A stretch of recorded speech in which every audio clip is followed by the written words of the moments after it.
Anda masih bersama kami dalam CNBC Indonesia Tech Conference 2022 Exclusive Talk Innovating Technology Unlimited Dreams yang didukung oleh Oppo Indonesia, PT Telkom Indonesia Persero Tbk, dan Telkomsel. Dan pemirsa saat ini sudah hadir secara virtual Bapak Sony Rahmadi selaku Direktur Utama RAN System. Kita akan sapa terlebih dahulu, apa kabar Pak Sony? Alhamdulillah kabar baik Mbak Iva. Oke, baik. Kita akan langsung saja mulai diskusinya kali ini terkait dengan potensi ekonomi digital di Indonesia. Tadi kita sempat berdiskusi bersama dengan Menteri Komunikasi dan Informatika Pak Johnny G. Plate yang menyebutkan bahwa ke depannya sebetulnya potensi ekonomi digital di Indonesia ini semakin besar. Seperti apa dari RAN System sendiri melihat peluang di tengah potensi ekonomi digital Indonesia ke depannya?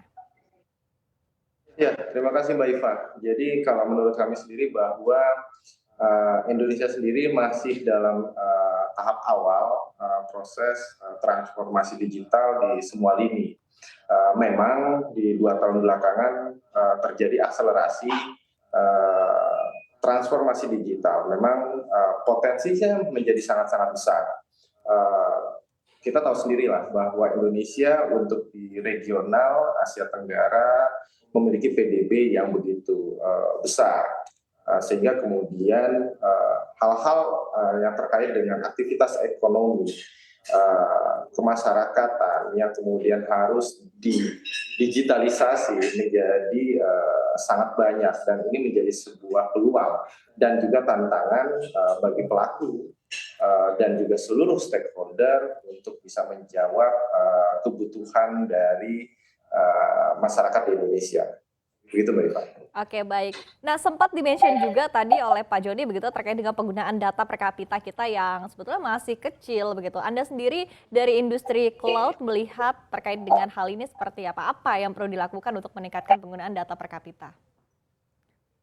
Ya, betul bahwa data per kapita salah satu aspek yang kemudian menjadi salah satu concern kami. Artinya kami di RAN System sebagai penyedia aplikasi berarti kemudian berusaha meningkatkan data yang kemudian di-feeding untuk kemudian bisa dikolaborasikan antar stakeholder.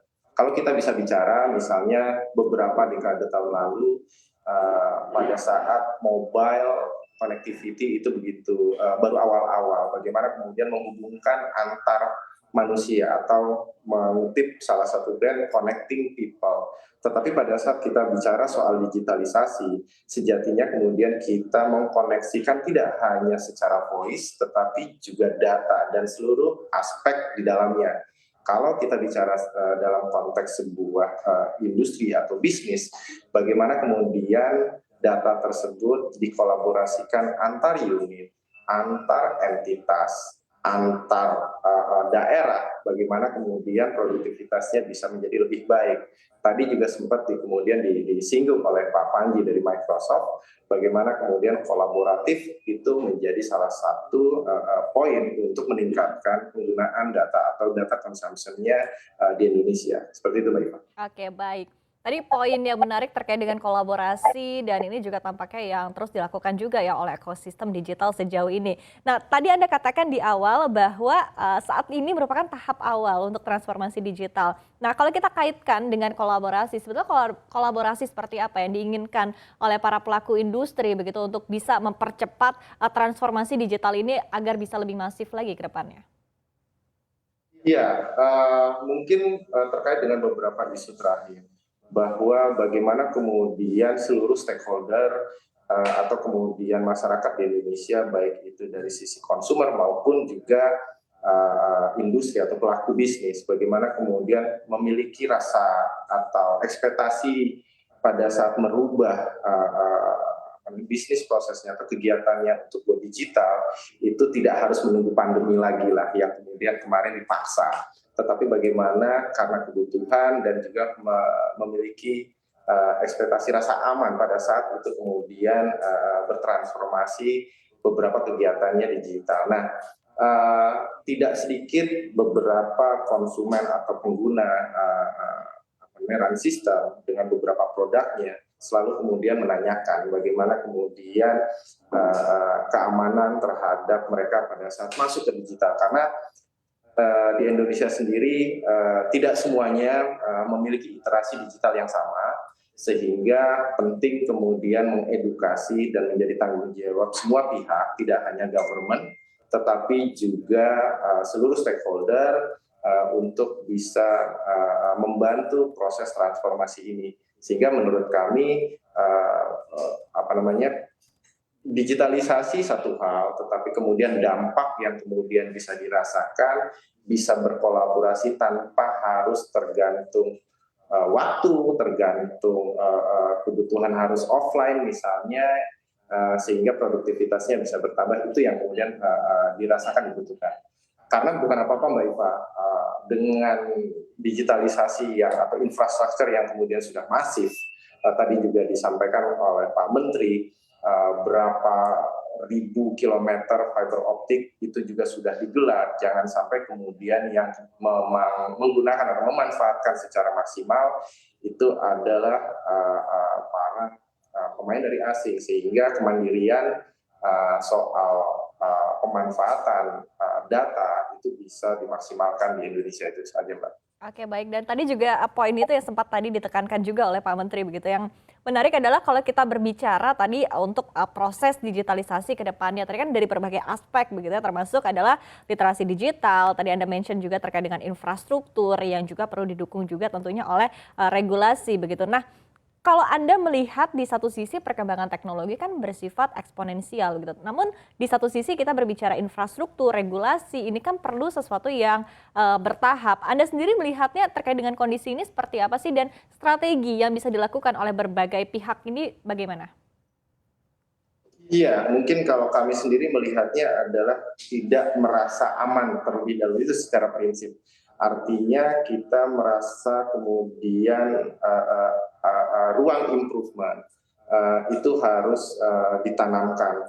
Pada saat ini sudah ada beberapa instrumen dari pemerintah, baik itu Undang-Undang Perlindungan Data Pribadi, Permen 20, kemudian terkait dengan PP 71 tahun 2019 terkait dengan penyelenggara sistem elektronik. Apakah itu kemudian dirasakan cukup? Itu bisa menjadi referensi, tetapi bagi seluruh stakeholder, bagi seluruh pengguna, kemudian wajib kalau bahasa kami coba secara periodik untuk melihat apakah kemudian tantangan ke depan itu semua instrumen ini, semua best practice yang sudah kita lihat itu sudah cukup apa tidak, sehingga rasa aman pada saat kita kemudian berpindah sebagian aktivitas kita di digital itu menjadi lebih terukur, seperti itu Mbak Iva. Oke, baik. Nah, tapi di satu sisi tadi semakin ramai tentunya ya kalau kita lihat pemain di industri digital. Anda sendiri melihat terkait dengan mungkin pemetaannya untuk seperti apa agar bisa di satu sisi juga tetap menciptakan produk yang menarik masyarakat, menarik konsumen ke depannya. Seperti apa Anda melihat terkait dengan peta persaingannya dan juga strategi yang dilakukan untuk merebut market share ini? Iya, Indonesia seperti yang saya sampaikan tadi di awal memiliki market yang begitu besar. Apakah ini hanya kita yang melihat? Oh tidak, pasti pemain besar di dunia juga akan sudah melihat itu. Sehingga saat ini tidak sedikit beberapa global brand yang kemudian beroperasi secara langsung di Indonesia. Artinya memang marketnya begitu besar.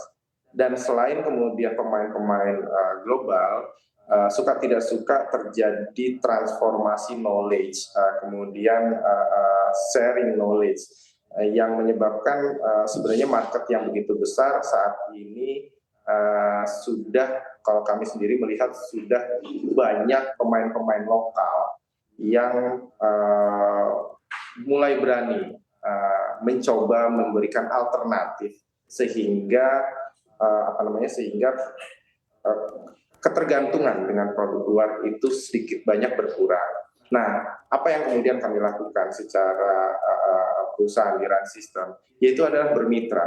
melakukan kemitraan atau partnership dengan berbagai macam pihak, termasuk global player, sehingga terjadi transfer informasi dan knowledge, sehingga menyebabkan service levelnya mendekati paling tidak atau sama dengan global brand. Karena tidak mungkin kita menggaungkan kolaborasi, tetapi kita sebagai pelaku tidak mau kemudian berkolaborasi dengan pihak lain. Seperti itu, Mbak Eva. Oke, terbayang begitu ya seperti apa situasinya dari ekosistem digital sendiri dari para pelaku industri sendiri yang tadi juga tampak sebetulnya kompak begitu bisa kita katakan gitu terkait dengan kolaborasi. Dan masih menarik diskusi kita Pak Sony, tapi kita akan jeda terlebih dahulu. Dan pemirsa, sebelum kita melanjutkan diskusi yang semakin seru ini, saya akan berbagi informasi terlebih dahulu. Saya akan ingatkan kepada para startup yang ingin mempromosikan brand kalian dalam CNBC Indonesia Tech Conference 2022 bisa langsung mengunjungi laman Startup Showcase di www.cnbcindonesia/techconference2022 karena sesi Startup Showcase akan memberikan ruang kepada para startup di Indonesia untuk menunjukkan serta mempromosikan brand mereka untuk mendapatkan perhatian dari venture capital atau angel investor. Dan kami akan kembali usai jeda, tetaplah bersama kami di CNBC Indonesia Tech Conference, Exclusive Talks, Innovating Technology, Unlimited Dreams.